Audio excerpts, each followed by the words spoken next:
What's up, fam? It's Keen Dog. We're in Star Spangled Gambler's Quarantine HQ, and in case you can't tell, it's a little bit weird.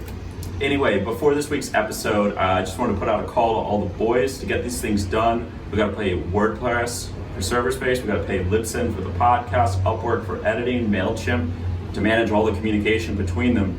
So, if you can, if we're giving you tips that are making you money, if you're excited by this content, if you're having as much fun as we are making it, check out www.starspangledgambler.com/support. That's our homepage /support. It's right there when you get there. And see if you can lend us your talents or a tip or throw us a few bucks to help this process keep going. We're going to keep churning out content. It's going to be great, and we want to do it with you. Anyway, let's check out this week's episode. Yo, welcome back to Star Spangled Gamblers. It's your host, Keen Dog. I'm here with my ride or die, PredictIt. You gonna say hi? Hey. So we're really excited. We're doing the Instagram wannabe model thing. I think it's called clout chasing. So we're here with a hot chick, and his name is Steve Bittenbender from casino.org. He's a senior reporter for one of the preeminent trade publications in the gambling business. Am I reading your resume right, Steve? I believe you are, yes. Thank you for having me on. Why don't you tell people a little about what do you cover? What's your let's hear the elevator pitch. Sure. I am a senior writer for casino.org, covering pretty much the gambit of the gaming industry. I came on basically to cover sports books in the United States, but that's since delved into covering political affairs. That's kind of where I made my bread and butter beforehand, as well as covering sports. So it was basically kind of a nice marriage between the two. And then as I've gotten to know some of the people with sports books, FanDuel, DraftKings, William Hill. The big daddies. Yes. As well as some of the smaller players as well, like PointsBet. And now there's some other emerging ones that are coming up. But, there's been a lot of interest in these sports books in offering political betting, right? And that it's kind of just the marriage, the ultimate marriage of everything there. So we're looking for that shotgun wedding right now. Like, what are we? We're a bunch of bros in Hawaiian shirts here who want to make that money. We almost had it in West Virginia, but somebody stepped in the way. I know. Well, you're ahead of me here, so that's what I'm going to ask about. I like the thing I want more than anything. The PredictIt gambling, the website PredictIt. We're all sort of unhappy with it, but we're also sort of happy with it. But the question is, are we just going to be going state by state? What happened? West Virginia, they legalized political gambling for an hour, and then they killed it an hour later. Or I don't get it. Yeah. Basically, to start back a little bit, each state has its own rules and own laws pertaining to sports betting. You can bet on this in Iowa, but you can't bet on this in Pennsylvania or New Jersey. They regarding college Federalism. Sports, right? Yeah, regarding college sports, individual players, prop bets, different things like that. Indiana and New Jersey, their law is set up to where you can bet on the Academy Awards. Yeah. Others, it's strictly sports and sports only. Do the feds care? Feds right now, it's unregulated from once the Supreme Court nullified PASPA, the Professional and Amateur Sports Protection Act, which outlawed sports betting across the United States, with the exception of Nevada and a couple other states where it had been grandfathered. Once the Supreme Court ruled that law was unconstitutional, the federal government has had some interest, but they're waiting to see what all happens across the states. So it sounds like classic government stuff. Like, I'll just sit here with my dick in my hand and hope that the guy next to me does it instead of me. Right, basically. That's the language you would use in a press release, right? Of course. Matter of fact, I think I used that term in a couple of Reuters stories a couple of times. So, especially when I was covering same-sex marriage. So it's definitely what the old guard wants to hear. We love betting on politics because it lets us talk about politics in a vocabulary that's a little different than most people maybe Mm-hmm. accept. Yeah, I saw in West Virginia that the I don't know, the director of blah blah blah claimed that there was a 150-year-old statute that superseded modern regulations to let people bet on political outcomes, which Right. Yeah, the Secretary of State and the governor as well both cited that law, basically stemming from when West Virginia ceded from Virginia during the Civil War era. Basically, the law states that you cannot bet on any election within the state of Virginia. yeah, The sports betting law that Virginia passed basically defined sports betting as betting on any event. So it seems like you have a couple of conflicting laws there as far as, does this new law supersede the old law? I'm not a lawyer. That's well, for other do you people to think, decide. and I feel bad for monopolizing this conversation with you as Yeah. I look into Pratik's dead eyes on the other Zoom window. Do you think that is the issue legal or is it cultural? And if it's legal, like, are there other states that are taking steps to legalize political wagers, or is it really just a cultural thing where people feel like they need a shower if they're going to bet on an election?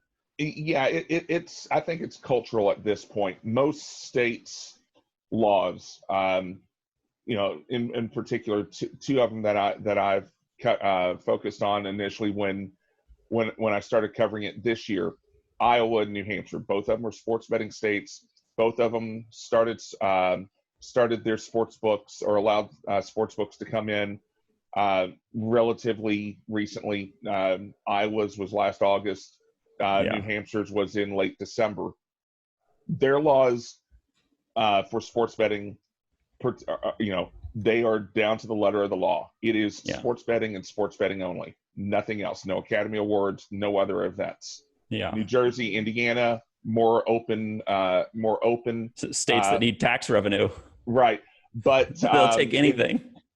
But in my discussions with them, especially as the West Virginia clusterfuck was going on, they couldn't tell me no fast enough.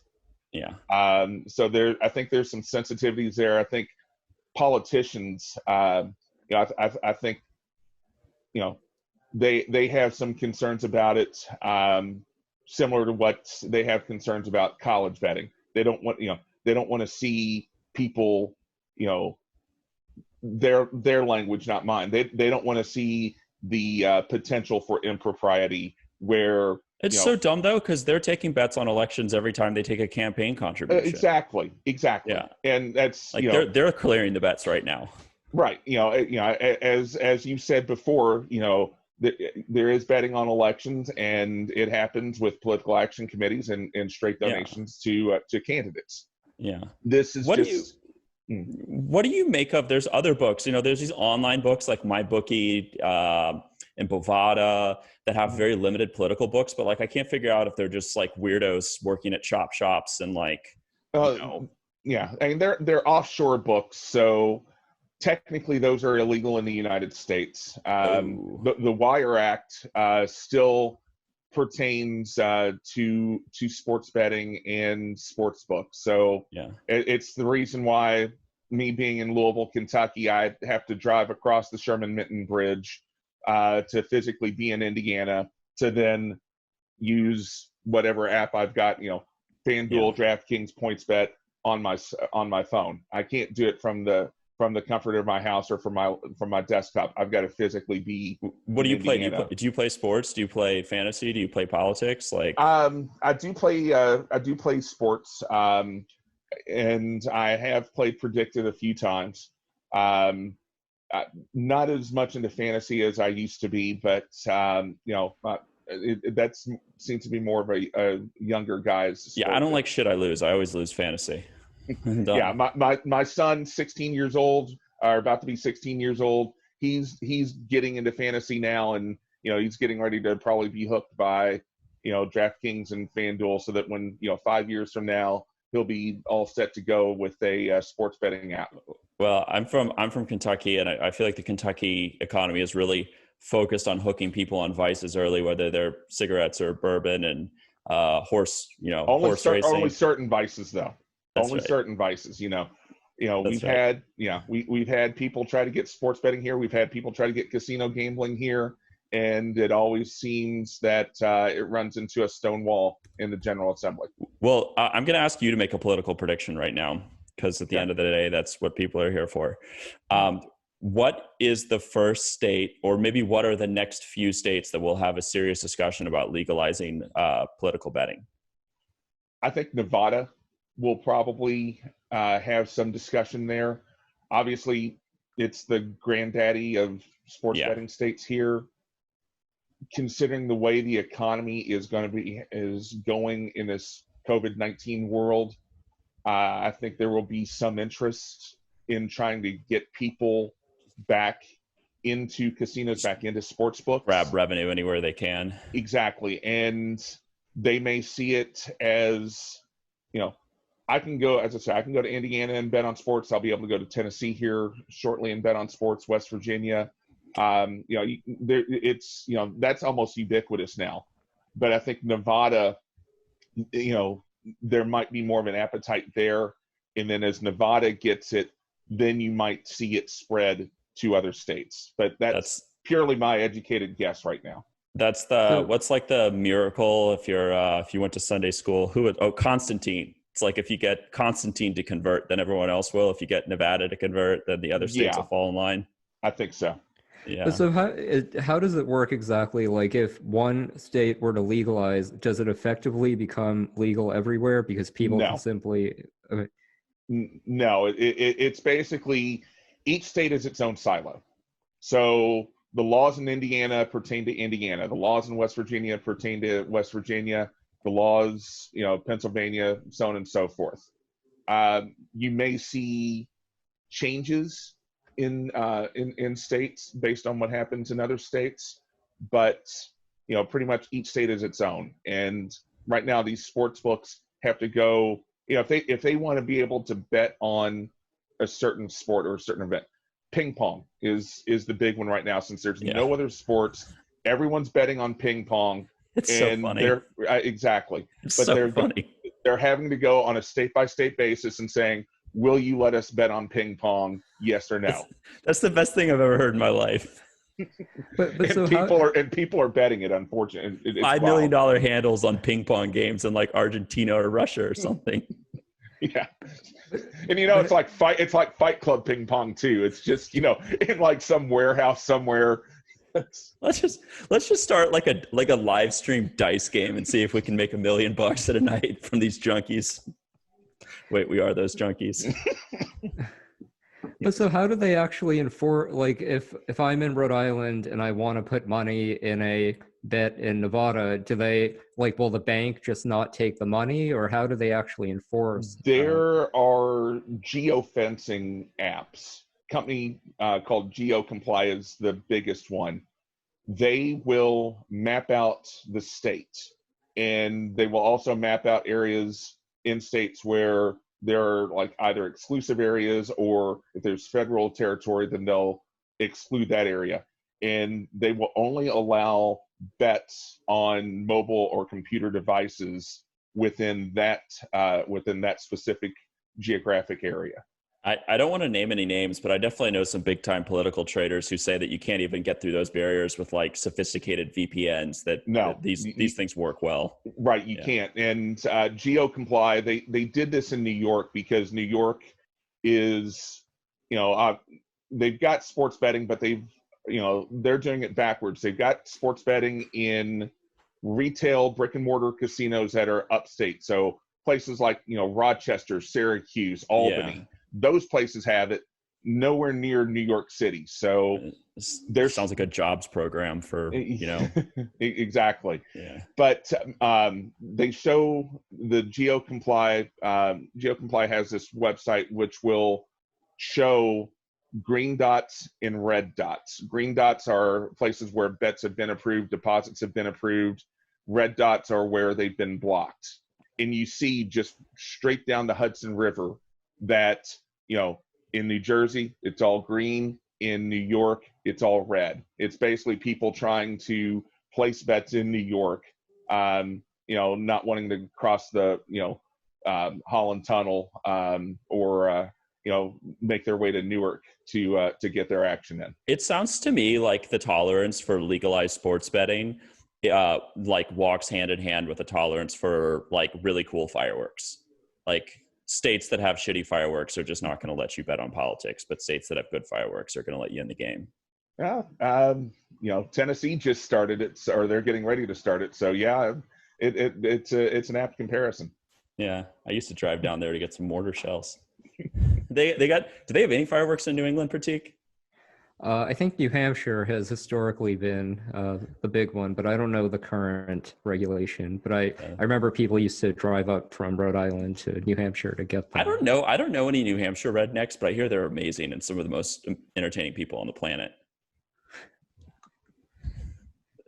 No comment, says Pratik. Well, actually, it is interesting because gentrification is changing the state pretty dynamically. Like, I don't think there's any chance that a candidate like Pat Buchanan today in New Hampshire could do what he did in '92. Yeah. There you go. I didn't even realize Pat Buchanan won New Hampshire. He didn't, but he did pretty well. Fool me twice, Pratik. Well, Steve, you're a big deal. You're obviously best friends with Steve Wynn and like Sheldon Adelson and all these magnates who have their pulse on the nation's politics and big checkbooks.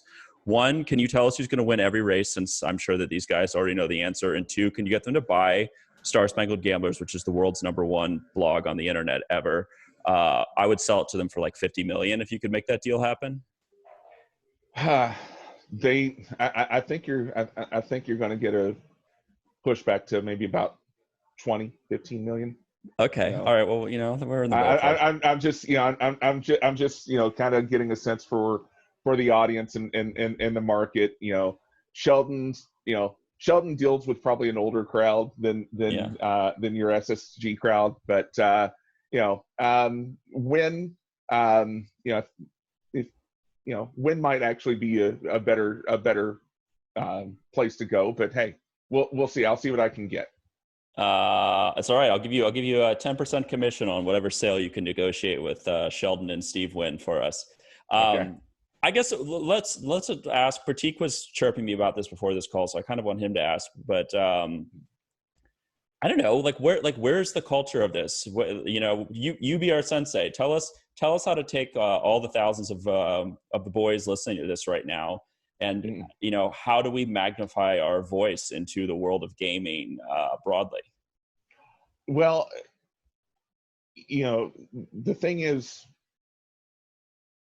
there's such a cultural divide right now. Sports. I'll cite Kentucky as an example because that's where I am. And back in January, it seemed like it was going to be a slam dunk this time.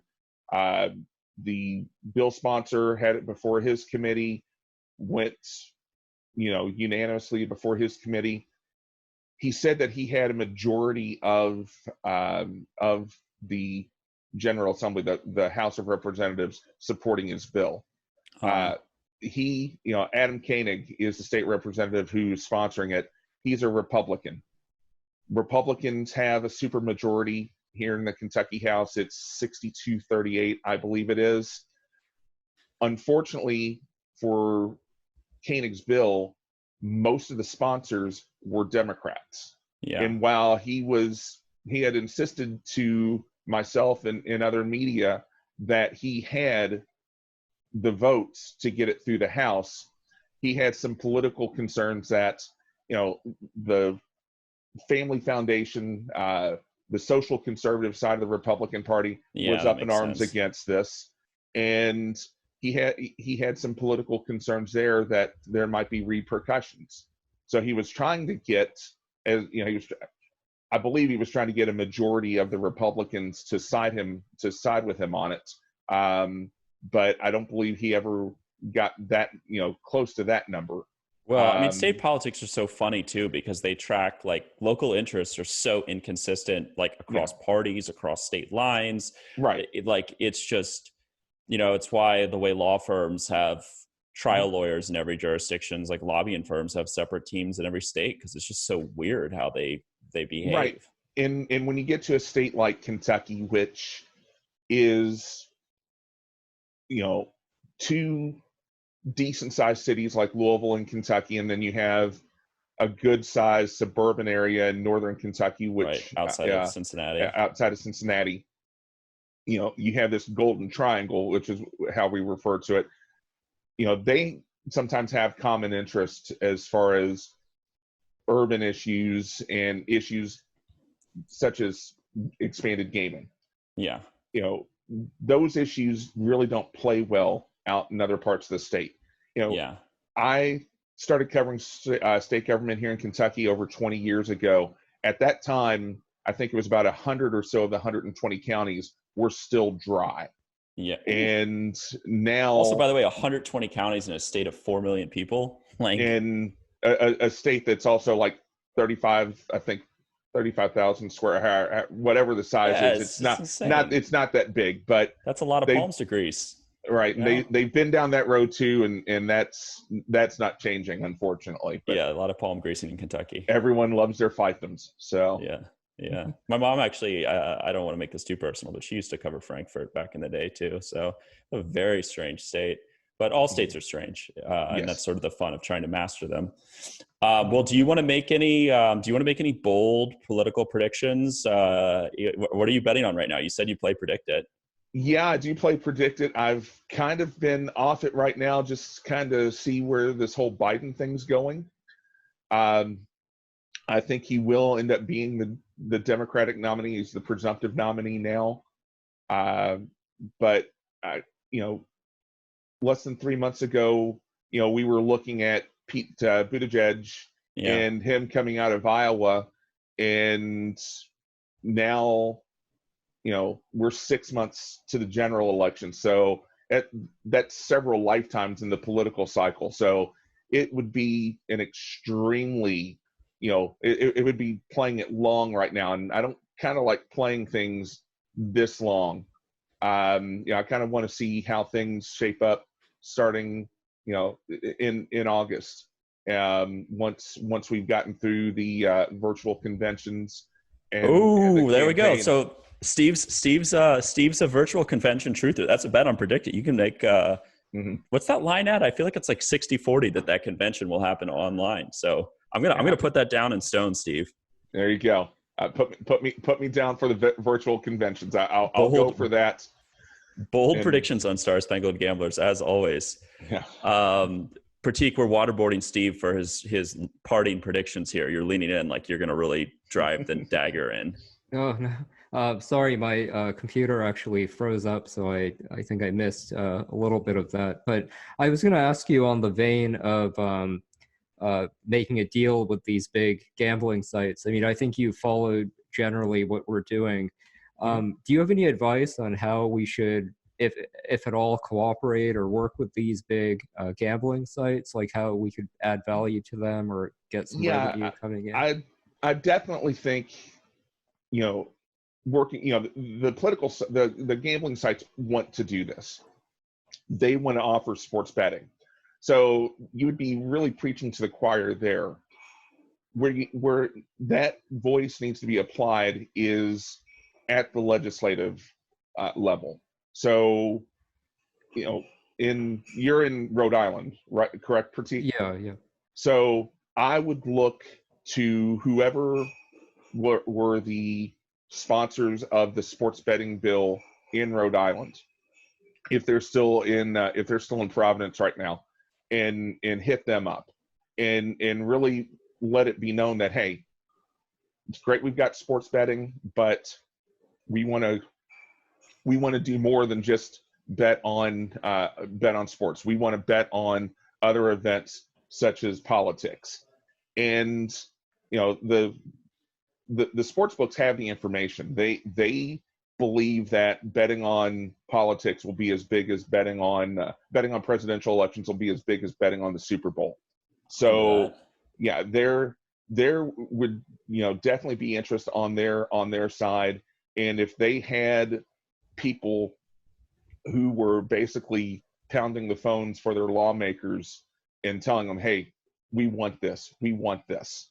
Then that would add support. We got star witnesses right here. That's what we got. We got all the star witnesses they need on this show, and we can be bought. No, that was a joke, but we're talking about gambling, so we also can't be. But so the idea here would be to approach industry groups who want to do political gambling and tell them we have an audience with people who want to do this and believe in it, and help them amplify their message. Right, and there are some astroturf groups out there. I won't call them grassroots groups because they are bought and paid for by sports gaming interests. Yes. But they will look here in Kentucky. We had a group. I think it was Sports Betting Now Kentucky or something of that ilk, that hit radio stations with ads, TV. They got Michael Waltrip, a former NASCAR racer, to cut ads for them. So there are groups like that would be able to kind of multiply that voice or magnify that voice and help spread it out too. But whether or not you guys work in concert with the sports books, just getting out there and hammering your lawmaker, the lawmaker in your district, the state senator that represents your district, and letting them know where you stand, that would be key, especially in states where sports betting is already legal. So like Rhode Island would be a perfect example of that. Yeah, Jersey, so on and so forth. I mean, that's like a teachable moment for everyone on this podcast, though, is that like these federal elections get all the press, but these state elections are what are actually going to influence your life. Well, and that's something the Democrats have never learned. So, and will probably not learn for a few more years. But that's another political comment for another podcast. All right. Well, I hope that means that you want to come back on this podcast sometime. Absolutely. Steve. Absolutely. Happy to come anytime. Come on here, anytime, anywhere. And look, like we're pretty public about, wanting to be alphas who make money and like all the satire that goes on Star Spangled Gamblers. But we also think that wagering on politics, has a social purpose. It opens up a vocabulary and rewards people for learning the truth and eschews all the fake news and blah, blah, blah, blah, blah. So, we're ready out there, lawmakers. We got thousands of the boys that are ready, just like, let us know. Let's legalize this shit. In something else along those lines, one of the big reasons why why sports books have been pushing sports betting, and now even the major leagues, the major leagues for years, shunned sports betting, and right. Pete Rose was a big example of that. The NCAA still is somewhat against it, but they would see some of the point shaving schemes in college as a reason. We don't want to have it. The NBA referee, another reason. We don't want to have it. Basically, as soon as the major professional sports leagues realized they were going to lose the PASPA case in the Supreme Court, they turned an immediate 180. And it's like, let's see how we can monetize this, and then also see how we can pitch it. One of the ways they're pitching this is sports betting leads to better fan engagement. So it would seem to me that political betting would have the same outcome. If I'm going to put $20 on Joe Biden to win the general election, or Joe Biden to win Kentucky, which of course would be money, I'd soon throw it out the window right here. Than that. Exactly. But if I'm going to put money on Joe Biden to win, or Trump to win, or the Democrats to win the Senate, I'm going to be more engaged in, have more of an interest in going out on the first Tuesday in November to actually make sure that happens. Yeah. So, it seems to me that, they go hand in hand with one another. Well, and I will say, having spoken to hundreds of people since founding Star Spangled Gamblers, that, old contacts of mine who are in the game of politics, working campaigns, staffing leaders in Washington, most of them don't know nearly as much as some of the people who are really serious about betting on politics. So it is creating this class of people who are very engaged and very knowledgeable, and they're sort of in the business of politics, an untapped resource, but that's a conversation for a separate day. Steve, I have just one more question. Do you have any analysis or predictions on the regulatory environment around PredictIt specifically, which is obviously a different game? Yeah, I mean, it seems like PredictIt is, in a safe zone, at least the way that it's being treated by federal regulators. I think in and of itself, PredictIt will be fine. I think PredictIt, as long as PredictIt wants to go, I don't see that causing any issues, because it is academic in nature. The bigger question, I think, regarding sports betting and then potentially political betting down the road is going to be what happens with the Wire Act. Excuse me, I'm turning back to a 12-year-old now. If the Wire Act were to go away and basically open the door for anyone to place a bet anywhere, then you would have a much more open environment, and one where you would probably have more of a federally regulated environment. And in that instance, you would only have to worry about one body, and then it would probably be a little easier to do uniform political betting at that point. I'm going to make a bold prediction about what you have just said, and that is that as long as Mitch McConnell is in the Senate, that won't happen, because Senator McConnell, when they wrote the Wire Act, gave one business an exemption for cross states wagering, and that business was horse racing, Kentucky's own. Yeah, it's and of course, I mean, that just goes to the kind of the hypocrisy of how things, again, I can bet on, I can go on Naira bets, I can go on the Stronach Group's application, I can bet on horse racing there, I can bet on any track in the United States on those apps. But yeah, I can't use FanDuel's Indiana account here. It's rampant hypocrisy. And, well, I love the inconsistencies in politics, because that's how things happen. Is where do people fall on their swords and compromise on their principles? And of course, those are the moments we look for to make profitable predictions here on Star Spangled Gamblers. Guys, our game clock is running out. Do you want to take your last minute to say hello, say goodbye, and offer any pearls of wisdom?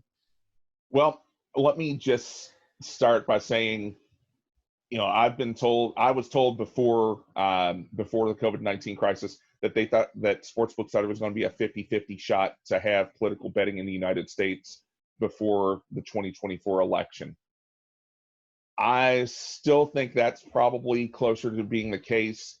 Had West Virginia not botched how they rolled this out, it would probably be a happier time for political bettors. People would be looking to go to Charleston, West Virginia, for once.